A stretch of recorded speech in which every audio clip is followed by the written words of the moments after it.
사직하여 만나서 반갑습니다. 좋은 일 합니다.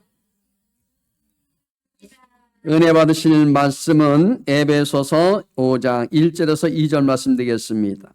신약성경 314면이 되겠습니다. 에베소서 5장 1절에서 2절 말씀.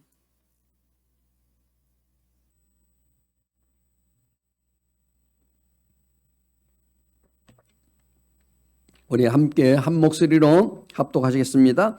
그러므로 사랑을 받는 자녀같이 너희는 하나님을 본받는 자가 되고 그리스도께서 너희를 사랑하신 것 같이 너희도 사랑 가운데서 행하라.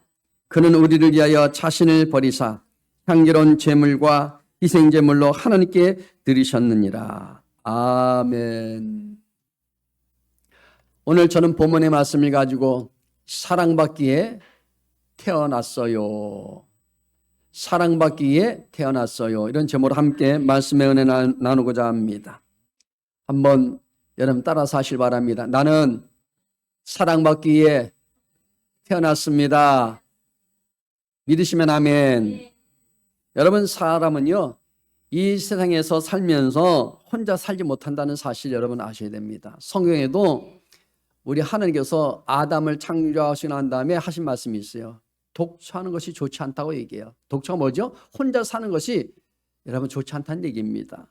항상 두 사람 이상으로 밉든 곱든 집단으로 생활해야만 합니다. 그런 얘기 많이 하잖아요. 혼자 사신 우리 연세님분들이 어떻게 사세요? 그러면 아유 요새 외로워, 힘들어. 왜? 아플 때, 힘들 때 그래도 옆에서 말동무 있어야 되는데 혼자 있으면 얼마나 적막강산이겠습니까? 적적하다는 얘기입니다. 여러분, 그러기 위해서는 사람과 사람 사이에 참 여러분 중요한 것이 있어요. 관계가 중요해요. 자식과 부모의 관계도 중요하고요. 형제 간의 관계도 중요하고 우리 친척, 이웃 간에도 관계가 중요합니다.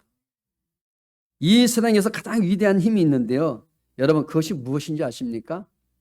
힘이 있어요. 파워가 있단 말입니다. 이게 뭐겠어요? 두 글자입니다. 사랑입니다. 이게 힘이 있다는 거예요. 사랑이 있으면요 어떤 환경도 이겨낼 수 있습니다.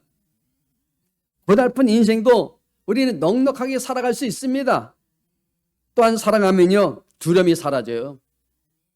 지혜와 명철과 창조력과 의욕이 생기게 되는 거예요. 할렐루야.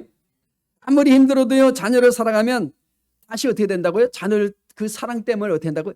일에 어떻게 된다고요? 의욕을 가지게 되는 거예요. 아무리 여러분 시집살이가 힘들어도 남편의 따뜻한 말 한마디, 당신 참 수고 많습니다, 당신을 사랑합니다, 한 분만 아멘 하시는데 여러분 그 사랑만 있으면요 그 시집살이도 잘 여러분 이겨나갈 수 있는 것입니다. 할렐루야. 사랑 있는 곳에 행복이 있어요. 사랑 있는 곳에요 축복도 있습니다. 여러분 한국말에 삶과 사람 그리고 여기 사랑은요 원래 같은 어원에서 출발한 것이라고 얘기합니다. 여기 사람의 삶에 가장 필요한 것은 사랑이란 뜻입니다. 할렐루야. 사랑은 어떤 허물도 다 덮어줄 수 있어요. 사랑 없는 사람들은 안 덮어. 과거 얘기까지 다 끄집어내서 또 되씹어서 얘기합니다. 그래서 어떤 시인은 사랑을 위대한 편견이라고 얘기해요. 따라서 하십시오. 사랑은 위대한 편견이다. 사랑하면 키 작은 것도 보이지 않아요? 저도 안 보이더라고. 여러분 인물이나 학력도 보이지 않습니다. 여러분 과거에 어떻게 살았든지 여러분 이혼한 것도 보이지 않습니다. 과거를 자꾸만 말하는 것은 사랑하지 않는다는 얘기예요. 사랑하지 않으니까 자꾸 과거 얘기를 쓰셔내는 겁니다. 그러므로 성경에서는 성도는 사랑을 받는 하나님의 자녀로서 하나님을 본받는 삶을 살아가는 자리라고 말합니다. 그러면 여러분 우리가 사랑받게 태어난 사람인데요 첫 번째 우리가 해야 될 일이 있어요. 뭐냐? 아버지를 닮아가야 돼요. 할렐루야. 우리의 이름이 무엇이나 하나요? 우리 정체가 무엇입니까? 오늘 본문 1절과 8절 말씀 보면 여기 자녀라고 합니다. 그것도 하나님의 사랑받는 자녀, 빛의 자녀임을 말씀해 주고 있어요. 이런 여러분, 우리 아버지가 어디 있겠습니까? 그것도 하나님의 사랑을 받는 자녀요 빛의 자녀임을 밝혀주고 있다는 거예요. 로마서 8장 15절 말씀 함께 우리 읽겠습니다. 너희는 다시 무수하는 종의 영을 받지 아니하고 양자의 영을 받았으므로 아빠 아버지라 부르짖느니라. 여기 하나님을 아빠라고 부르는 이 사랑스러운 자녀라는 거예요. 따라서 하십시오. 아빠. 우리 연세분들은 아빠 하라면요, 아이 네 나이에 뭐 하냐고. 근데요, 이 아빠라는 이것은요, 이 우리가 고백하는 것은 아주 친밀한 관계, 그죠? 근데 아버지 하면은 뭐예요? 좀 거리가 먼 것 같아요. 근데 아빠 뭐 된다고요? 가까운 관계, 이런 표현을 우리가 알 수 있는 것이지요. 자, 켄 필트가 쓴 여기 보면 이런 말이 있어요. 아버지 당신은 여기 카피 되고 여기 있습니다라는 책이 있습니다. 뭐예요? 아버지 당신은 지금 카피 되고 있습니다. 카피. 복사되는 거예요. 이 책은 부모, 특히 아버지들에게 많은 경각심을 주고 있는 글 내용입니다. 한번 사서 읽어보십시오. 왜냐하면 자녀들은 아버지의 등을 보고 삶을 여러 번 배우고 그리고 인생을 살아가는 태도를 배우기 때문이라는 겁니다. 우리가 잘 알고 있는 이 고사성어 중에 이런 말이 있죠. 부전자전. 이런 말이 있지 않습니까? 물론 신조인 여기 부전여전이라는 말도 국립 이 국어원에 보면 신어 자료집에 여기 수록되어 있는데요. 이들의 뜻도 역시 아버지의 성품이나 행동 습관 등을 자식들이 그대로 전해받고 있음을 뜻하고 있다는 거예요. 어머니의 모습을 통해서 자녀들도 어머니처럼 닮아가요. 아버지 등을 보고 어떻게 한다고요? 자녀도 똑같이 한다는 거예요. 난 저렇게 안 살 거야 했는데 나이 들어서 보면 자기도 아버지처럼 똑같이 행동하고 있다는 얘기를 많이 고백합니다. 저도 많이 카운셀링 해봤지만 그런 것 같아요. 부모의 행동이요 자녀들에게 영향 끼친다는 말은 뒤집어 보면 자녀들은 부모를 은연중에 닮아가는 것이고요. 은연중에 나도 모르게 우리 아버지처럼 닮아가. 자녀의 그 행동을 보고 그가 누구 집 자녀인지 알 수 있다는 겁니다. 쟤는 누구 아들이야? 쟤는 누구 딸이야? 이거를 알 수 있다는 거예요. 본문 1절 말씀 다시 한번 읽어보겠습니다. 그러므로 사랑을 받는 자녀같이 너희는 하나님을 본받는 자가 되고 이랬어요. 여기 뭐라고요? 사랑을 받는 자녀같이 너희는 하나님을 본받는 자가 되고 그랬어요. 본받는 자가 되고. 여러분 본을 받으시길 바랍니다. 나쁜 아버지 받을 필요 없어요. 하나님만 본받으면 돼요. 이 중요한 표현이 있죠. 사랑을 받는 자녀라는 표현입니다. 하나님과 우리 성도의 관계는 단순한 창조주와 피조물의 관계를 넘어선 거예요. 넘어서서 여기 부모와 사랑을 받는 자녀와의 관계란 뜻입니다. 하나님과 우리의 관계는 아주 뜨거운 관계예요. 아주 깊은 관계예요. 믿으실 바랍니다. 그러면서 여기 본받는 말은요, 단단한 말씀이죠. 자녀가 되었으면 당연히 아빠를 닮는 모습이 있어야 하지 않겠느냐 이 얘기예요. 닮아야죠. 닮으시길 바랍니다. 겉모습만이 아닌 삶 속에서 뭔가 닮은 것이 있어야 한다는 얘기입니다. 여러분 전혀 잘 닮지도 않고 그리고 피 한 번 섞이지 않는 남남이 모여 부부로 살다 보면 어떻게 된다고요? 서로 모르게 닮아가는 거예요. 저도요, 딱 시장에 가면은 우리 티 있잖아요. 커플 티 딱 입고 하면 우리 닮았다 그래. 그럼 이제 뭐라 그랬습니까? 제가 오빠입니다. 그러면 다들 웃어요. 그 얘기 뭐예요? 이렇게 우리가 살면서 닮아간다는 얘기예요. 할렐루야. 그런데 우리가 하나님을 아버지로 모시고 산 지가 얼마나 되었습니까? 물론 뭐 20년 된 분도 있고 30년 된 분도 있고 50년 된 분도 있고 이렇게 60년 된 분도 있을 거예요. 예수님 믿은 지가 몇 년입니까? 여러분 우리가 몇 년이에요? 다 나름대로 여러분들이 몇 년 동안 내가 하나님을 섬겼는지 알 겁니다. 매주 그리고 매일같이 그분의 말씀을 듣고 살면서 그분의 말씀을 먹고 살면서 여러분 전혀 닮은 것이 없다면 뭔가 여러분 나 자신에게 문제가 있다는 거예요. 할렐루야. 성경에 보면 예수님께서 어떻게 살라고 말씀하십니까? 예수님께서는 어떤 삶을 보여주셨나요? 그냥 너 마음대로 살아 이랬습니까? 한마디로 요약하기는 어렵지만 굳이 한마디로 줄여서 말해보라고 한다면 우리가 말씀드렸잖아요. 선을 행하는 삶입니다. 선을 행하면서 사는 삶을 하나님 원하는 거예요. 많은 것을 요구하지 않습니다. 여기 예수님께서는 공생의 기간 동안 복음을 전하면서 가는 곳곳마다 선을 행하셨죠. 물론 여기서의 선은 여기에 도덕적인 개념 그런 선만이 아니라 세상과 사람을 살리고 변화시키는 모든 의롭고 거룩한 행위, 사람들을 구원에 이르게 하는 모든 행위를 뜻합니다. 여기 예수님께서는요 제자들에게 선행에 대해서 이렇게 가르치십니다. 마태복음 5장 16절 말씀 함께 우리 읽어보겠습니다. 이같이 너희 빛이 사람 앞에 비치게 하여 그들로 너희 착한 행실을 보고 하늘에 계신 너희 아버지께 영광을 돌리게 하라. 여기 예수님을 닮아간다는 것은 이렇게 선을 행하는 삶을 실천하는 것을 말해줍니다. 할렐루야. 여러분 빛과 소금의 그를 감당해야죠. 요즘에 왜 크리스찬들이 맨날 욕 얻어먹고 있습니까?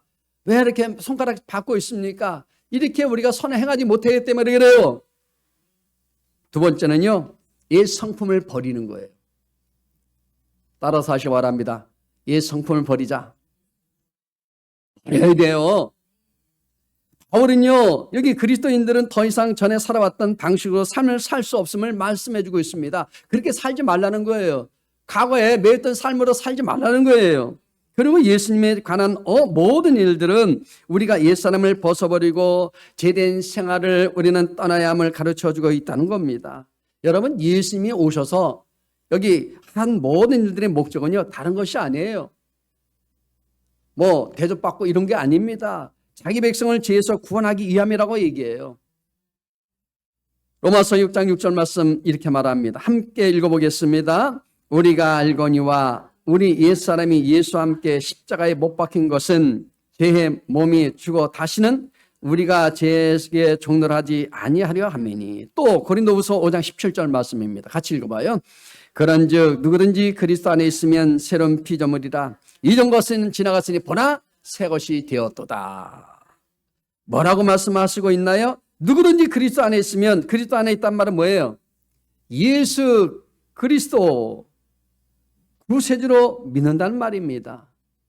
예수 그리스도를 구세주로 믿는다는 거예요. 구세주로. 더 이상 죄에게 종노할 필요가 없는 새로운 피조물이 되었다는 얘기입니다. 잠깐 매이지 마세요.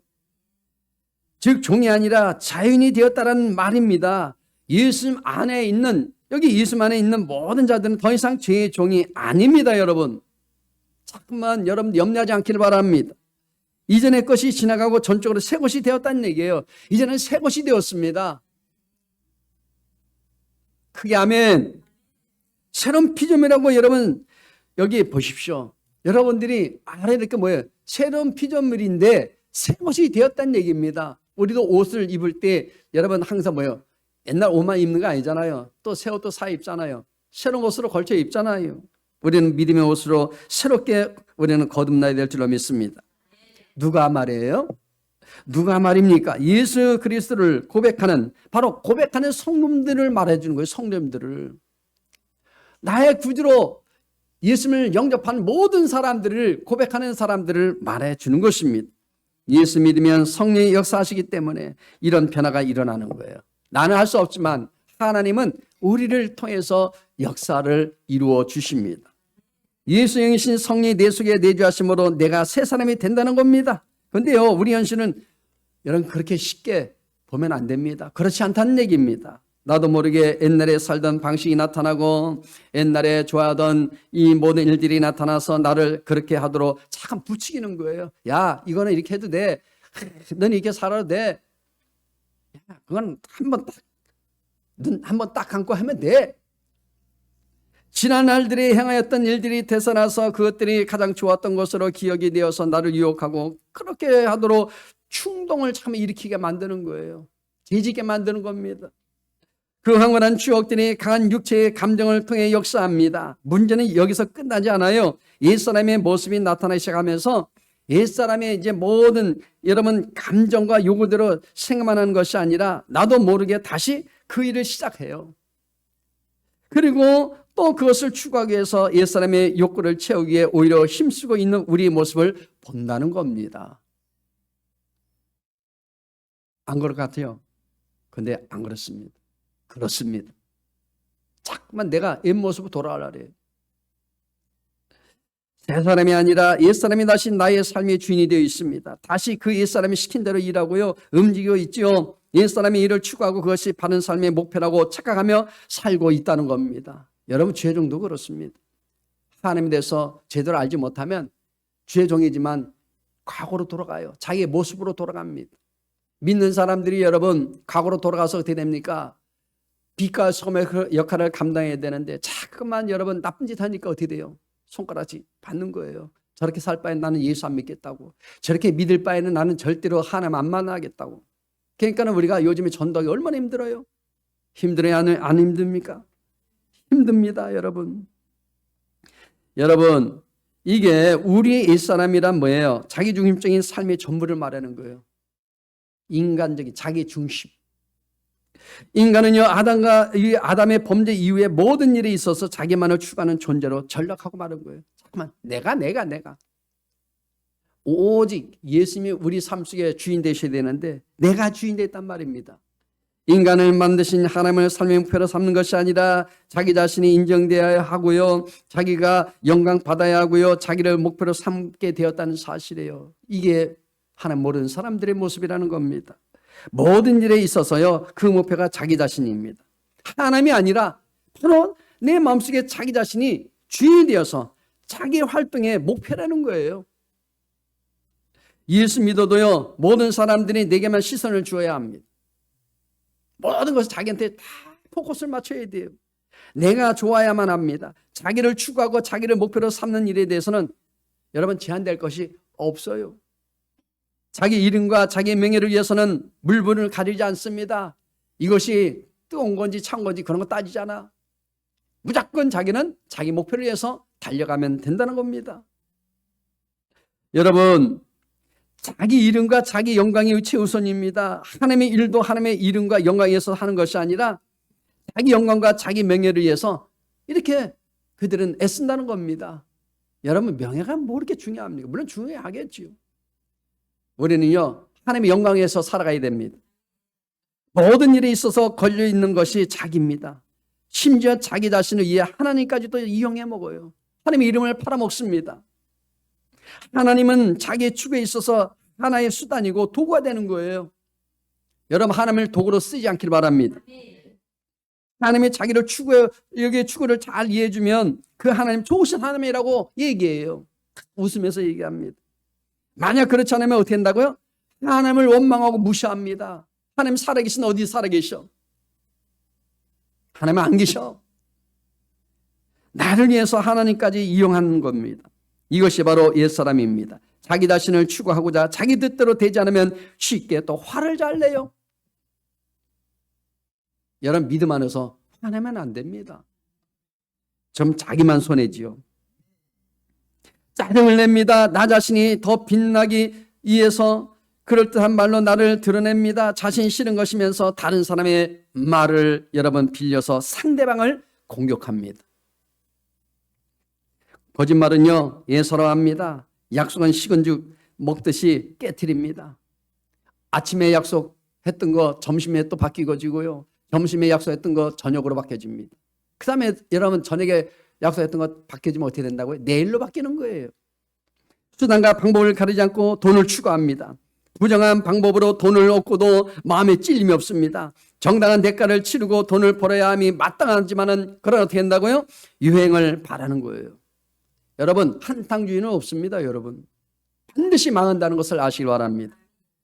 물질에 대한 집착에서 벗어나지 못합니다. 우리 속에 여기 옛사람을 쫓아내기 위해서는 어찌해야겠습니까? 어떻게 해야 되겠어요? 여러분, 어떻게 해야 됩니까? 어떻게 해야 되냐니까요? 다른 거 없어요. 마라크 엎드려 기도해야 됩니다. 주 예수님의 보혈의 능력 의지해서 기도하라는 것입니다. 기도를 통해 옛사람을 벗어버려 구습에서 여전이라는 묶고 있는 것들에서 해방되어야 돼요. 그때 자유를 얻게 되는 겁니다.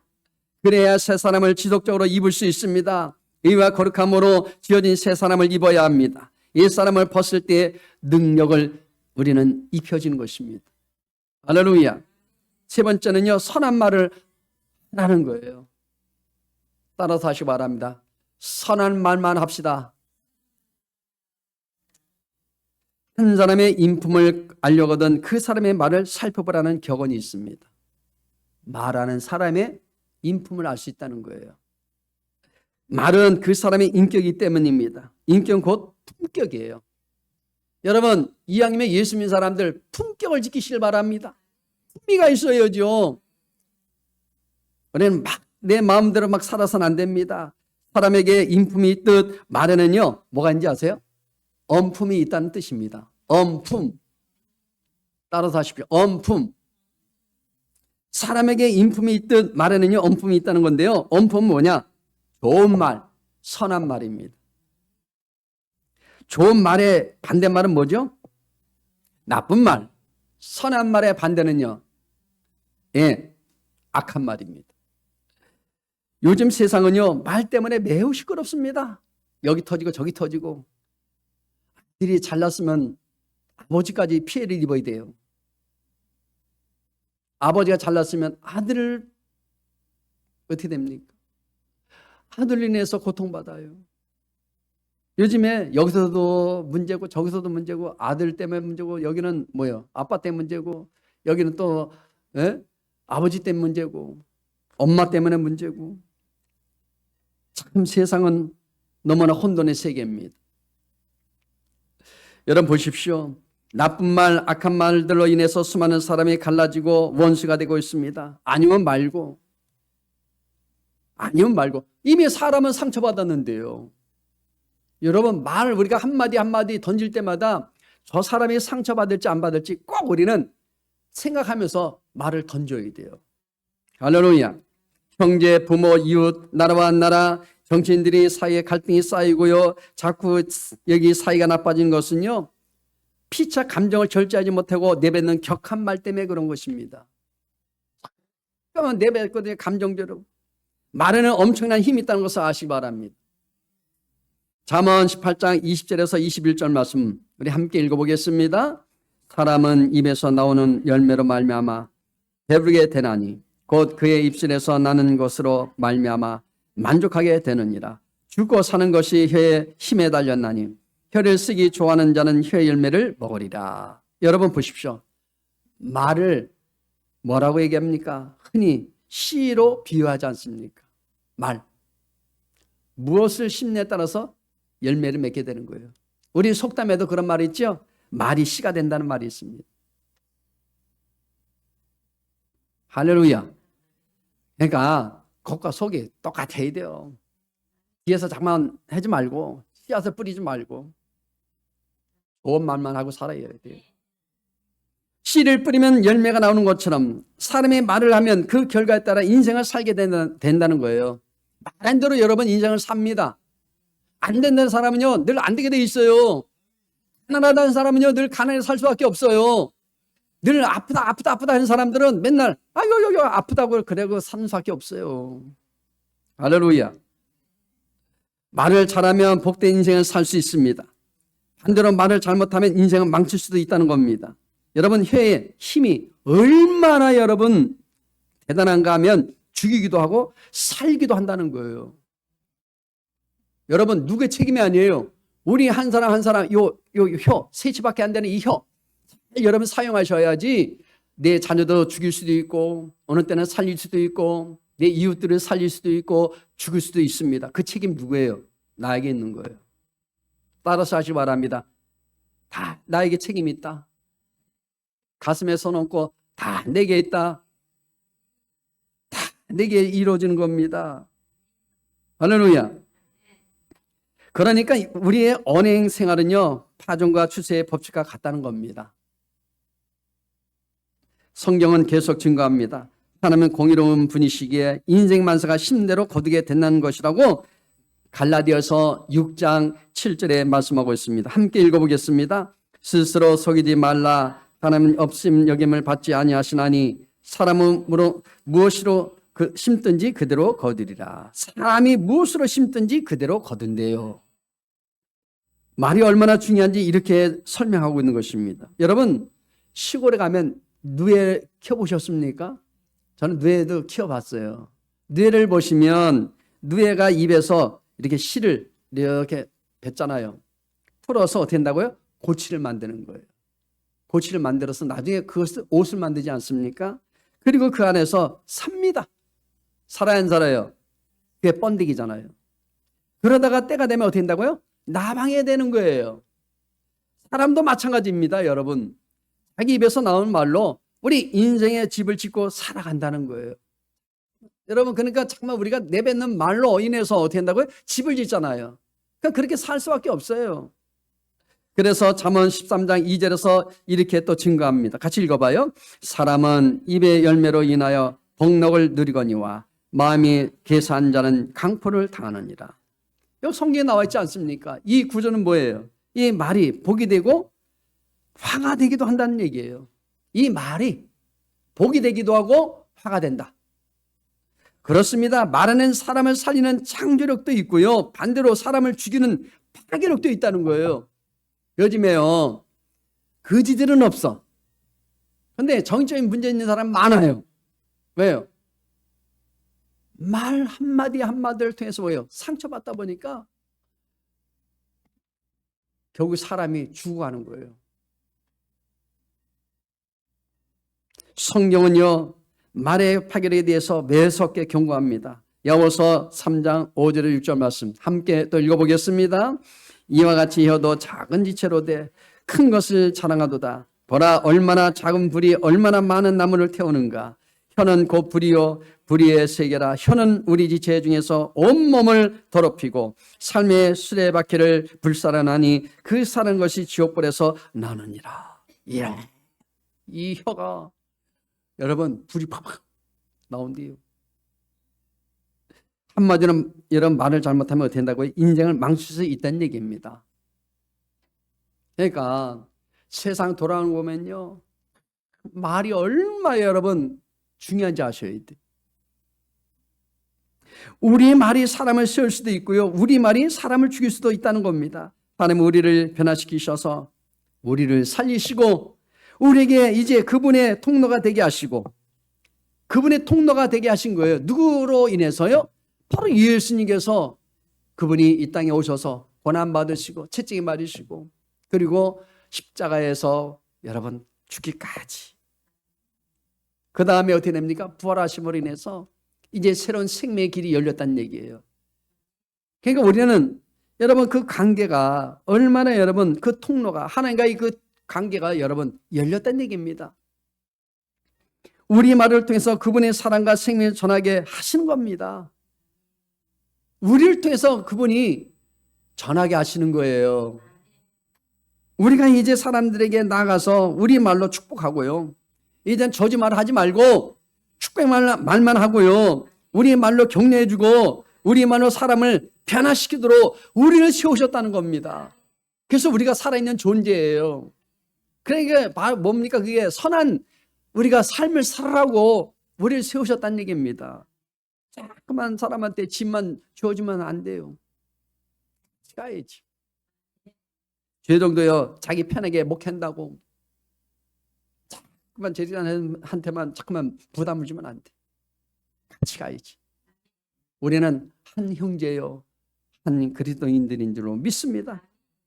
하나님의 말씀은 우리 안에 있는 모든 악한 것들을 제거하시고요, 우리를 거룩하게 하시고 우리 안에 빛으로 임하셨어요. 빛으로 임하셨다니까요. 우리가 하나님의 말씀을 듣고 그분의 말씀을 따라서 생각하고 말하기를 연습하게 되면요, 선한 말로 다른 이들을 세워가게 된다는 거예요. 여러분, 이거는 같이 오래 세워나가야 돼요. 다른 분을 세워나가야 됩니다. 여러분, 그들에게 항상 희망의 말을 전해줘야 돼요. 중요한 것은 우리 안에 마음에 품은 것들이 말로 나온다는 사실.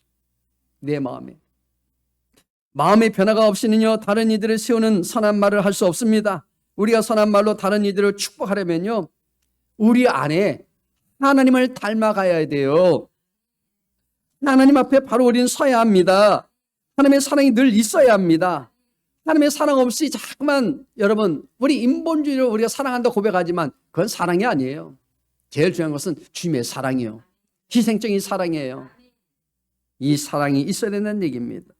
여러분, 우리는 주님의 은혜로 마음의 변화를 입은 사람들입니다. 우리에게 이미 주님께서 새 마음과 새 영을 부어주셨어요. 이제는 이것이 다 지나갔습니다. 새로운 우리는 몸이 되었습니다. 우리에게는요, 세상이 가질 수 없는 새 마음이 있어요. 따라서 선한 말로 다른 이들을 세우는 것은 우리의 특권이라고 얘기하세요.